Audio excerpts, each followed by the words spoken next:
Hey everyone, we'll just start here in a couple minutes, just waiting for a few people to join still, and then we'll get going.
Okay, welcome everybody to a webinar on geospatial tools for managing commercial leases, presented by Daniel Elroi, the founder and CEO of NSGIS.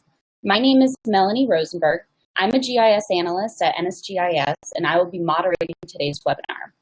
We're really excited about the range of people who have signed up, including attendees from at least 7 different countries outside of the United States. So welcome to the webinar wherever you are today. Today, you'll be able to walk away with knowledge of the role of geospatial software in the management of commercial leases and properties. And our expectation is that you'll be able to use this knowledge regardless of choice of specific software product. So if you have any questions during the presentation, please just type them into the chat room, and we will try to address as many questions as possible at the end. If we don't get around to your questions, though, you can always email us afterwards. Additionally, I'd like to let you know that this webinar is being recorded, and you'll receive information on how to access the recording once it's posted. So now let me introduce our speaker, Daniel Elroi. Daniel is the founder and CEO of NSGIS, like I said earlier, which is short for North-South GIS LLC. And we're based here in almost always sunny Southern California. He began his career in the mid-'80s, deploying one of Esri's earliest commercial installations of its GIS software for the city of Los Angeles. Since then, he has been involved in GIS consulting in numerous fields, including local government, mining, pipelines, environment, nuclear waste disposal, utilities, airports, and seaports. For the past 10 years, he has been heavily involved in commercial real estate and is a frequent presenter and writer on the topic of enterprise geospatial systems, property management, and asset management.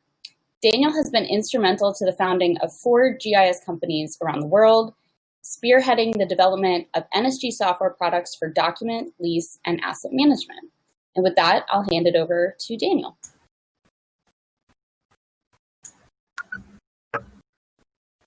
All right. Hi, everyone. Thank you, Melanie, for the introduction. I'm Daniel Elroi, and welcome to the webinar.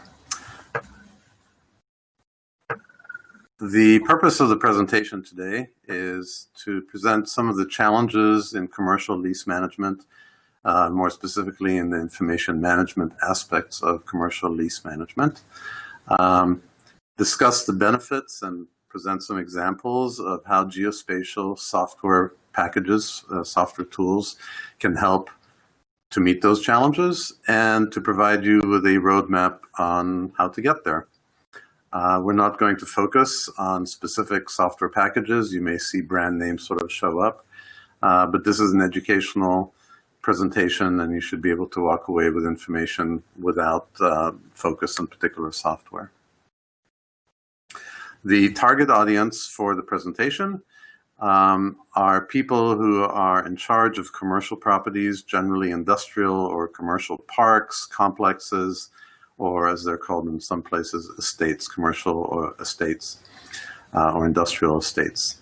The orientation of this presentation is towards non-technical people, such as lease managers, real estate directors, chief financial officers, and so on. But technical folk who are joining this meeting, we expect you to also get plenty out of the presentation. In fact, one of the purposes of the presentation is to present it in such language that the technical and non-technical listeners learn to communicate more on these topics and more comfortably on these topics. As Melanie said, we expect you to learn what is possible and what is available out there and kind of get you thinking about things. Also help you identify where you are today on your journey, as it were, and to help you visualize a path forward. My name is Daniel Elroi, as Melanie said, and for people who joined in late, I won't bother to read you all the bullet points here, but I will point out that I've been involved in commercial real estate in a variety of different ways for over a decade, including helping multiple listing organizations automate with GIS, hazard reporting organizations automate their processes, and especially looking at commercial lease management and how these technologies can assist with that. So at this point, I'm going to turn off my camera. I'll turn it back on for Q&A, and let's get going. So I want to present some of the challenges that we've observed over the years with our clients, what challenges that pertain especially to the management of information, the dissemination of information, but not always. Well, let's take a look at some of these. The first one is that the tools used today to manage commercial leases are somewhat, if you don't mind the expression, primitive. There are portfolios that are worth hundreds of millions of dollars that are managed with an Excel spreadsheet. So a very simple, powerful, but very simple tool for managing very complicated portfolios. These are sort of matched together with scanned documents, scanned lease documents, floor plans or maps, oftentimes just sketched on a screenshot from Google Maps or Google Earth or something like that, organized in a file server. Well, organized may be kind of a generous term, thrown together over time in a file server with duplicates of documents, not always easy to connect to spreadsheets. And also these spreadsheets not very easily used to track a history of leases. They're mostly focused on the current leases. Now, another challenge is that of reconciling between one lease and another, and beyond that, between leases and parcels. And to illustrate that, here's a complex that has land assigned to it that's sort of, several large parcels, assessor parcels assigned to it, in which leases are created and recreated and retired over the years.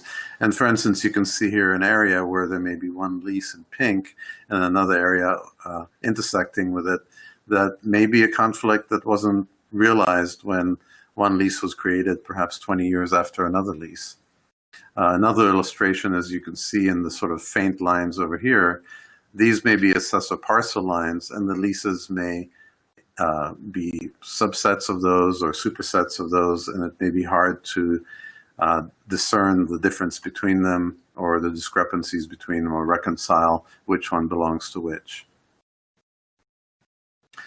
Synchronizing leases with land. Land can change very quickly in certain circumstances in commercial property management. And some of the examples, actually many of the examples I'm going to show you, come from our experience with commercial port authorities, which are in fact, for the most part, landlord ports. In other words, they are commercial property managers more than they are really operating the business of the port. They're land management corporations, public corporations. And so look at the sequence of this animation of land that has changed in one port over just 25 years.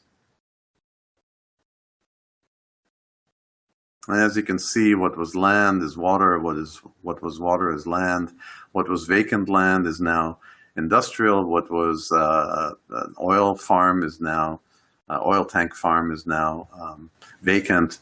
A lot of changes, and the leases that superimpose on the land, it's hard to keep them synchronized. In fact, managing the past, the present, and the future of leases can be quite challenging with what I would call regular tools.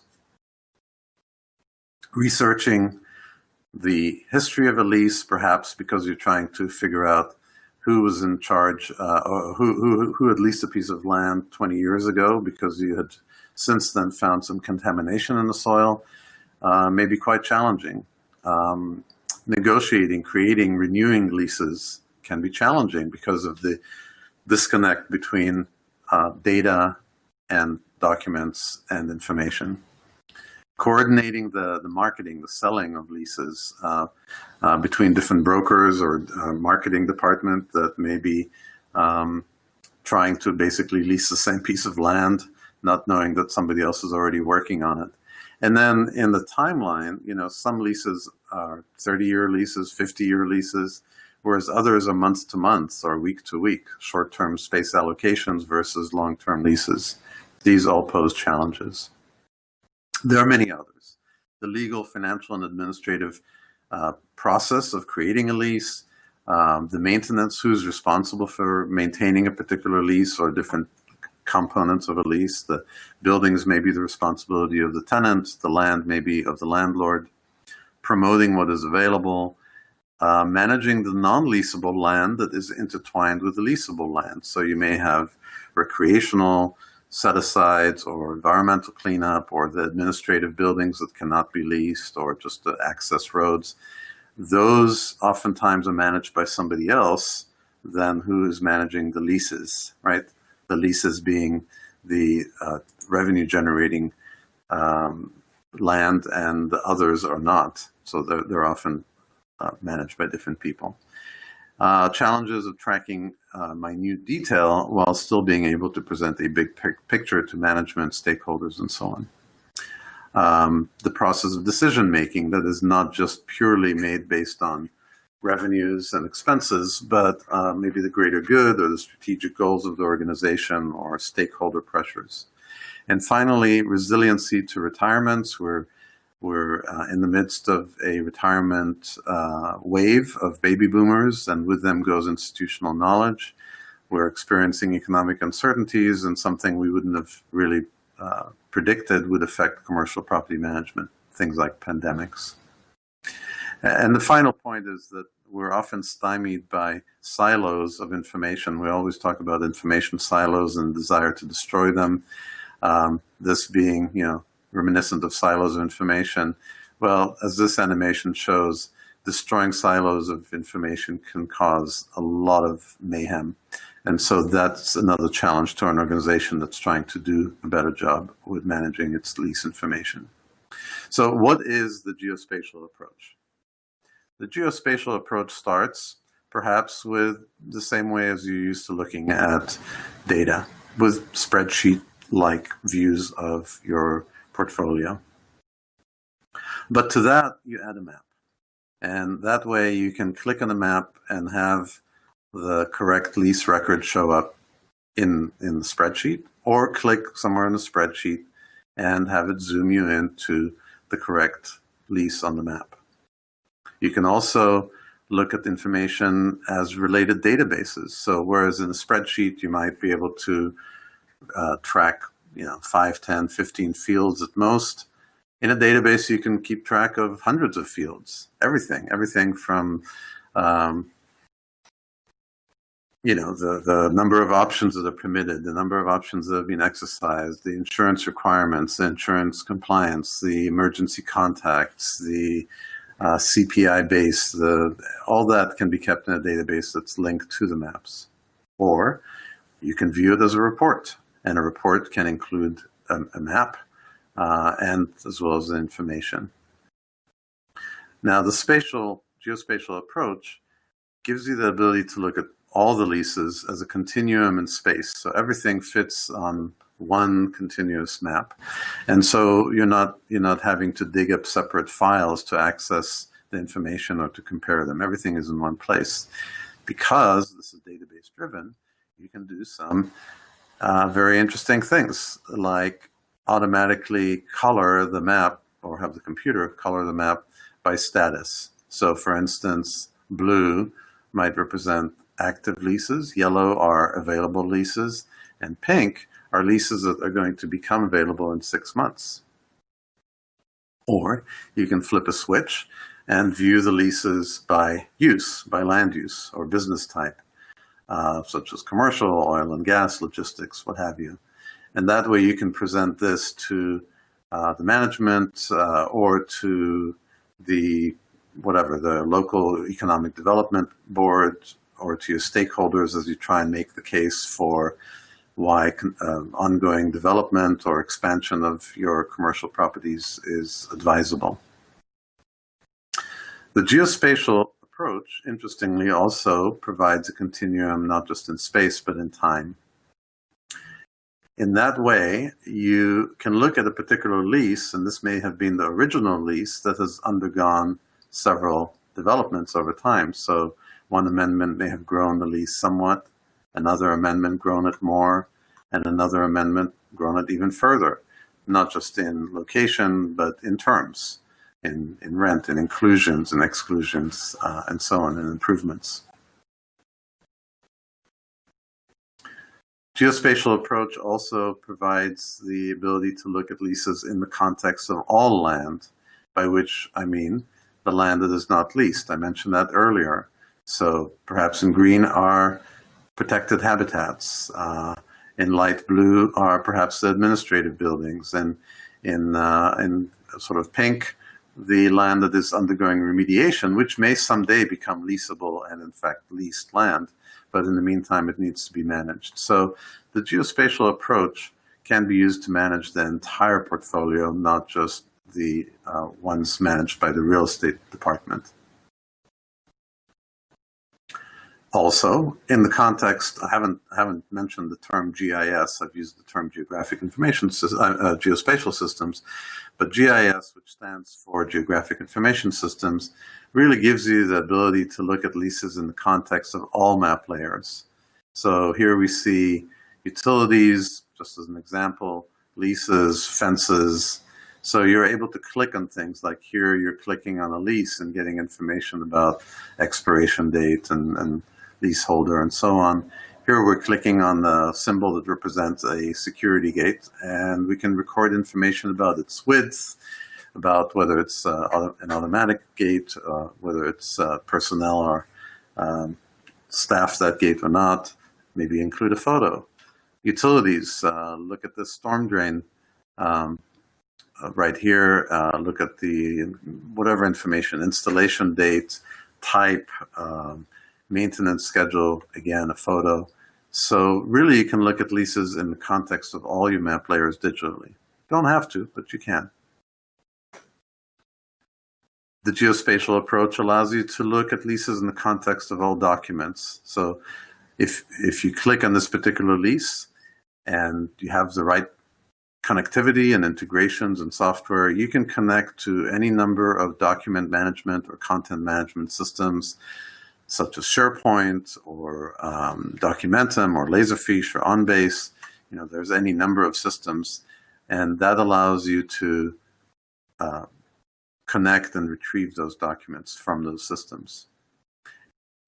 It allows you to perform searches, such as this combined search of keyword, such as a terminal, database search, I can attribute search like looking for only active leases, and spatial search, like only in this area. So you can search by a kind of a Google-like keyword, a specific database value, and spatial, any combination of those, and then see the results here on the left, which are organized by lease, see the information about the lease, retrieve documents, download documents, or view them in again, sort of a spreadsheet view as opposed to a database view It's all one and the same.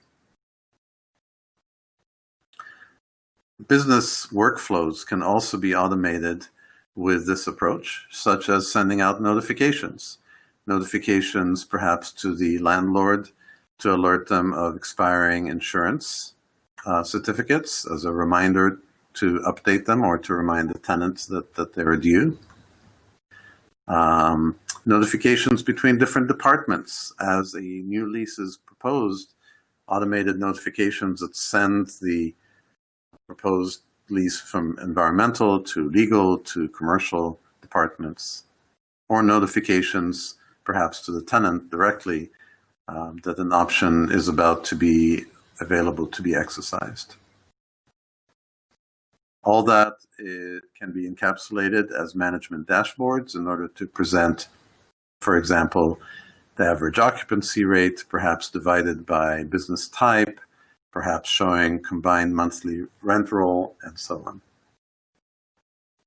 And because we're now talking about enterprise systems, we can also integrate leases with the other systems, such as work order systems, so that directly from the lease management, one can issue a service request for, in this case, a hydrant. So you click on the hydrant, you see its information, you issue a work order, and it goes to maybe some external work order system. And by external, I mean, it can be in the enterprise, it can be in the cloud, complete with resources, resource allocations, scheduling, parts, inventory, and its own dashboards as well. Also, one can integrate leases with billing systems and bring in the information from a billing system so that you can click on a particular lease and see what is the revenue, what is the revenue per acre, to see how efficient of a revenue generator that lease is. What are the maintenance expenses? Maybe those are brought in from a work order system or an asset management system. And you can actually visualize gross profit, and it becomes essentially a visual profit and loss statement. And we've in fact given this methodology of looking at all this financial information visually the term spatial accounting. So you can make decisions that are based on the value of the land, the short-term value, the cash flow, the long-term the long-term net asset value, and make decisions not just in real estate leasing, but on maintenance, for instance. So if somebody came to you and said, we have a facility here that's in dire need of repair, one can compare that to the actual financial standing of that particular property and make decisions on maintenance that are based on the value to the organization, to the portfolio owner as well.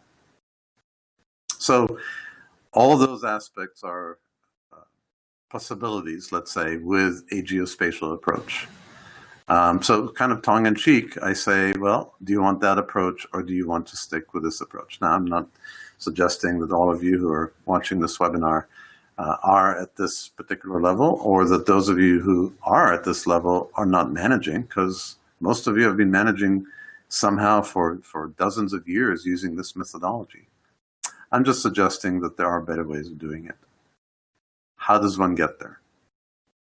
Let's go through a methodical view of the steps to get there, assuming that you're starting nowhere. Now, you may not be here. You may be here, or you may be here. You may be actually quite advanced and wondering what else is out there that I haven't looked at.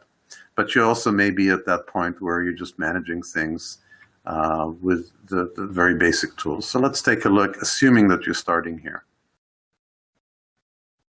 Well, having a plan is a good idea. And preparing a roadmap, a strategic plan, a master plan for essentially automating your property information. What a term that's been used more frequently these days is PropTech, property technology for managing properties. And the plan then gives you the justification to spend money and spend resources. Then you want to look at your source documents. Now I'm going to show examples of an organization that has decided not only to let's say, automate the leases, but also really dig into the other GIS data, the other map layers. But really, that's up to you. You can just focus on the leases themselves with just an aerial photo in the background, or you can really dig into digitizing and capturing your utilities, your jurisdictional boundaries, all those things. However deep you're going to go, you want to start with an inventory of your documents. Now, they may be in paper format, and for many organizations, they still are. Or they may be scanned, but in reality, once you look at the organization of the scans and how little description there is on those documents, you may think of them as really kind of a digital version of that. And so one of the first steps is to catalog them. And using the geospatial approach, you can catalog them on a map. Here are all the documents I found for this area, and this is where they're from and who created them, and I think these are valuable. No, those ones are out of date. These ones precede these ones come after, and use the geospatial approach to prioritize which documents you're going to use. If they're not in digital form, then you're going to want to compile them, weed out the unnecessary information, and then and scan them. And scanning also means extracting information from them. How much information you convert to digital format, to digital sort of geospatial or GIS format, again, depends on that plan that you did at the beginning, the plan where you get an impression for what is the return on your investment, which may not be a financial return, it may be a risk reduction return, or it may be financial, it may be transparency or accountability return, all those different things. So depending on the ROI you determined and the prioritization you determined in previous steps, you may just take scanned documents and sort of overlay them on an aerial photo, and that may be enough. Or you may go to the next step of capturing the digital data. You may be starting from CAD drawings, which are digital in and of themselves, but CAD drawings are sort of like individual documents. A GIS is a continuous layer of information. So whether you're starting in paper or scans or CAD, you can decide how much is converted to digital line work, how much of it you capture as information about that line work in a database, so that you can click on things and get the diameter and the material and the owner and who's responsible for maintenance.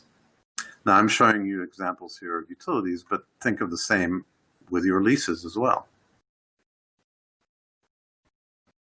Chances are that whatever you do in the office in terms of data conversion to GIS, you're going to want to go out there and verify the information, make sure it is as you think it is.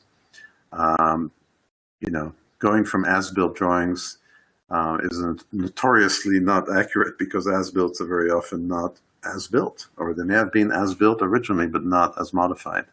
So going out there with GPS, with tablets, with taking the maps into the field, and verifying even connectivity between utilities or overlaps between boundary surveys and so on is quite important. And then putting in workflows for managing that information, keeping it up to date, keeping it accurate, maintaining confidence in that information is very important.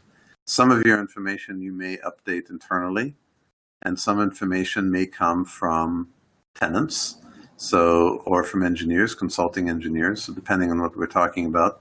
For example, I can think of one client that only sketched in their leases during lease negotiations, but it was then the responsibility of the tenant to hire the land surveyor and submit the accurate surveys, land surveys, to the landlord.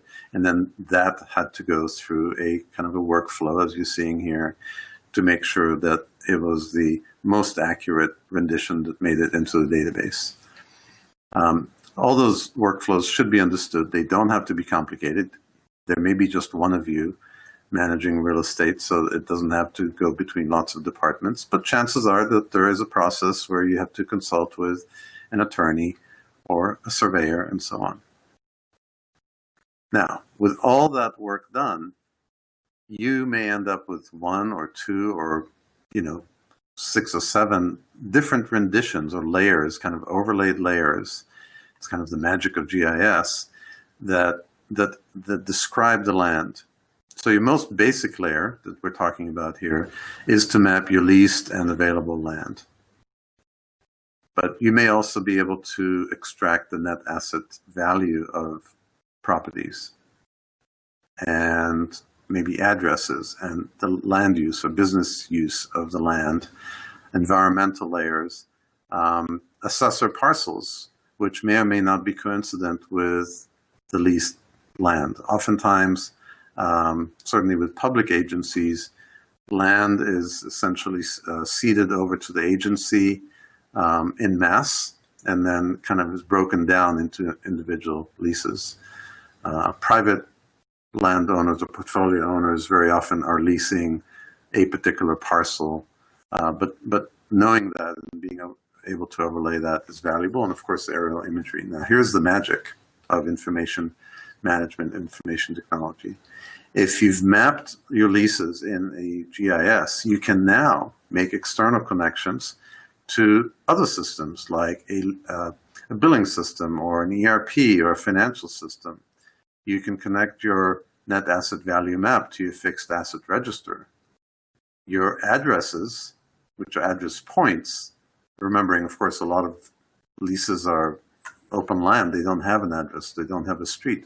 But other leases have multiple addresses. Well, if you have those mapped, you can connect them to your first responder public safety dispatch system and make sure that a call for help is actually dispatched to an accurate location. It's actually quite challenging in many industrial complexes. Land use types can be connected to your regional master plan or, your land use plan from the planning department or to your own organization's master plan. Contamination to environmental systems, assessor parcel to mass valuation. So these are, gradual stepping stones into very interesting types of systems that help you make decisions very wisely. Of course, you want to be able to share this, publish it either internally, externally. There's lots of different options of what you can do. And basically all the technology we're talking about these days has to do with doing it on the web, on tablets, on phones, even connecting live video from security cameras and so on. So those are the steps to take you from wherever you are on that ladder, if you will, to where you want to get to.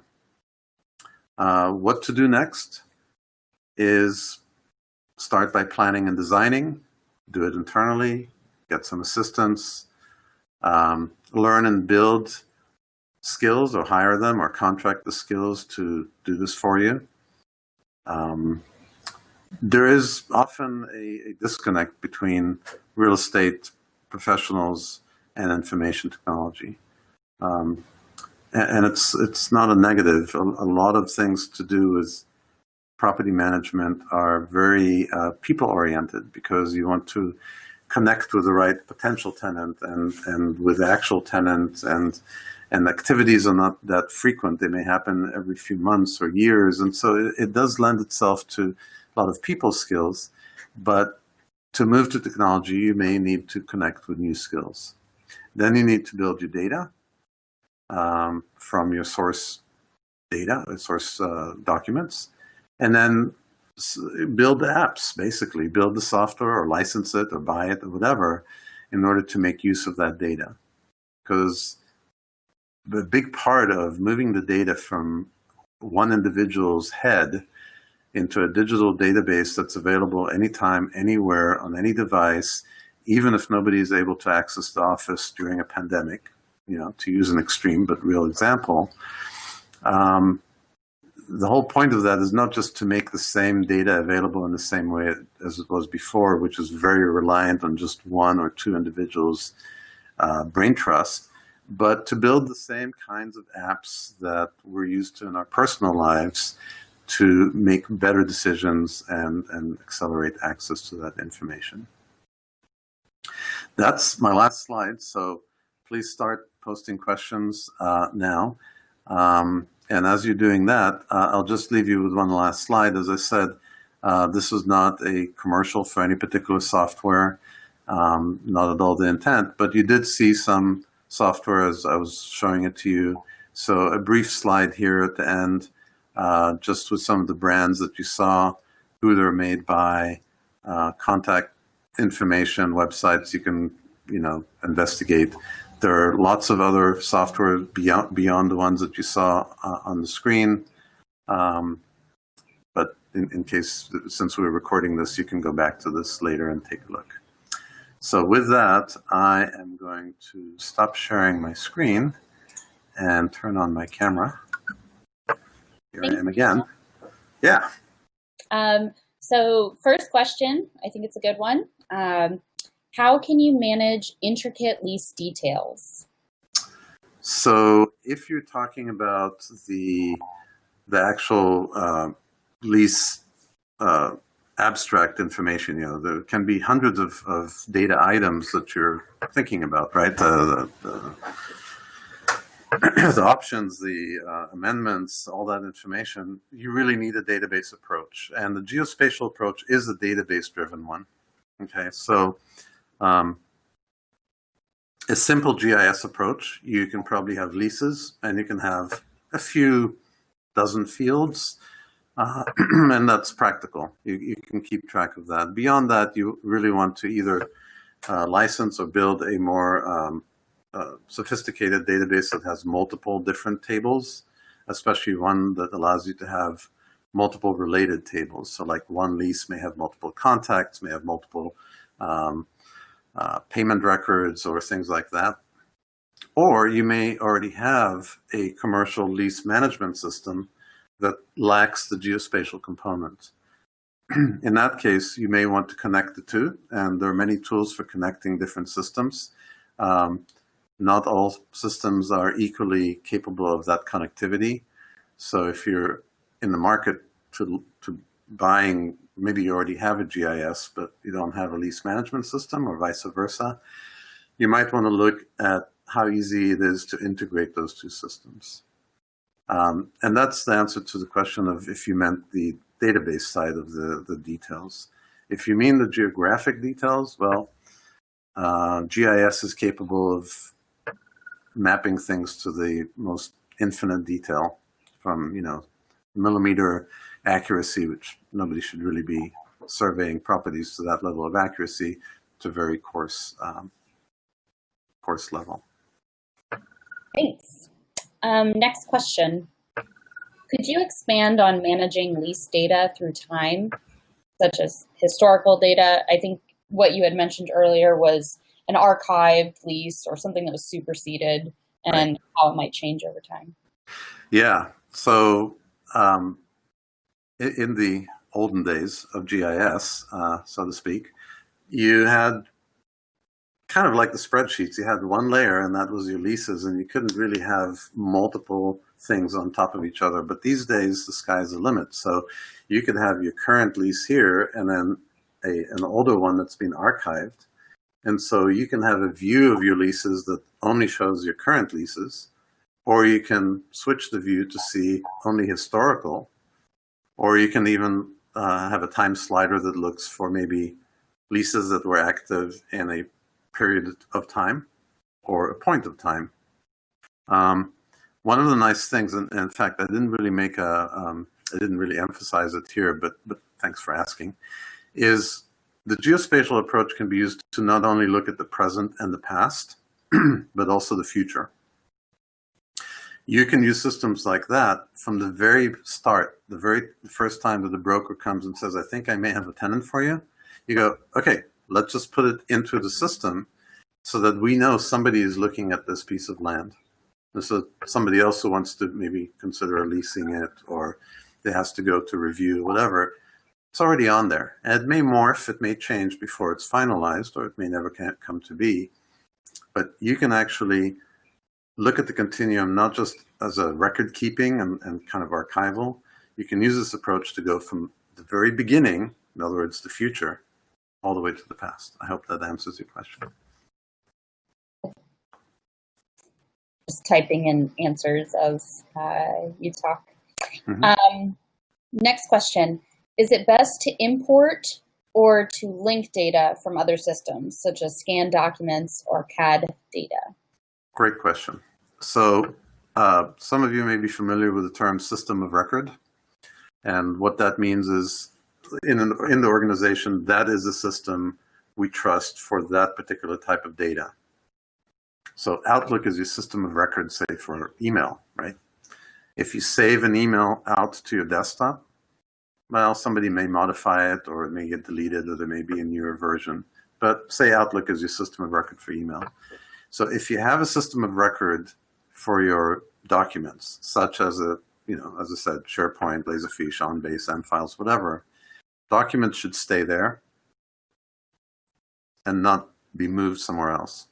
Likewise, if you have a lease management system, a non-geospatial one, and that's where you keep track of all the stuff, fine. Use the geospatial approach to connect them. If you don't have any of these systems, GIS can be used to do that, but the primary purpose of GIS is as the geospatial system of record. So it should hold the one true view of all the lease documents. Yes, they are recorded in the lease by a professional land surveyor, for example, but you come as an organization, you come together and agree that GIS is the keeper of the latest and most trusted geospatial. So better to link or to import.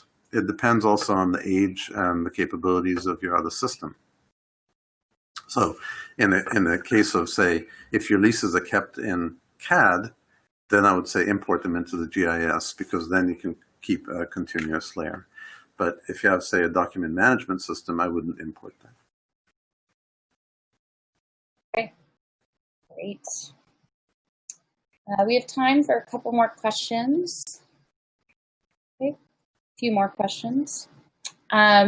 So we already have a GIS and we have a lease management system, but they're not connected. What can we do? Well, again, it depends on the age and the capabilities of the system. The easiest systems to connect are web-based systems, not desktop.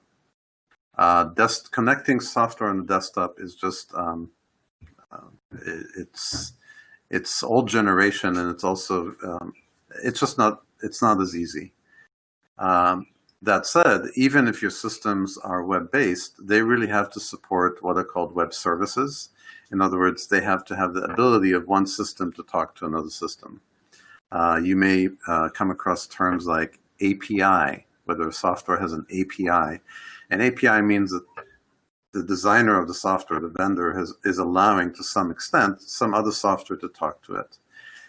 You may be familiar with the term REST endpoints. It's very technical, doesn't matter. But that's another indication that one system has the ability. So you really want two systems. I know this is very technical, but the bottom line is that if you go seek advice from a technical person, they will come back to you and say, let me see the documentation for what software you have. If that has the capability, it is quite feasible to have different systems talk to each other without deleting or removing or migrating the content of one system to the other. Kind of all depends. But the key is web-based systems are a lot easier to connect to each other. Okay, thank you. One more question. I have a GIS, but no lease management system. Is it safe to say that your product can fill that gap? Well, I'm reluctant to talk about our products. You can contact us afterwards and for more questions about that. But I'll answer in the generic. Are there systems out there that take GIS and essentially leverage them to create a lease management system? Well, the answer is yes. Absolutely. The GIS really is the foundation for a lot of different systems. Asset management system, property management, security management systems, if they're viewed as more than just a record-keeping system. If we don't have a GIS, it sounded like there's a lot of work needed before we can start managing leases with it. Is that correct? I was really showing you kind of the Souptonuts approach, which is where you're managing your leases and all those other layers. As I said, utilities, property boundaries, roads, I don't know, environmental layers or what have you. You don't have to, and it can be a gradual thing. Managing just the leases can be actually quite speedy. I know that we've helped clients do that in a matter of few months, really a handful of weeks. So no, it is possible. And then the GIS can come along later if you don't have it already. Okay. We have time for a couple more questions, if anybody has any. Okay. All right. Okay. Well, if nobody else has any other questions, then thank you again, Daniel, for that great presentation, and thank you all for attending. Just as a reminder, this webinar has been recorded and will be made available through our website, www.nsgis.com, and we'll email a link to all of you in case you want to replay it or share it with anyone else. If you have suggestions for other webinars that you'd like us to do in the future, don't hesitate to email info@nsgis.com. And you can always email your questions to us if we didn't address them or you think of them later. So thank you again and have a good day. Thank you.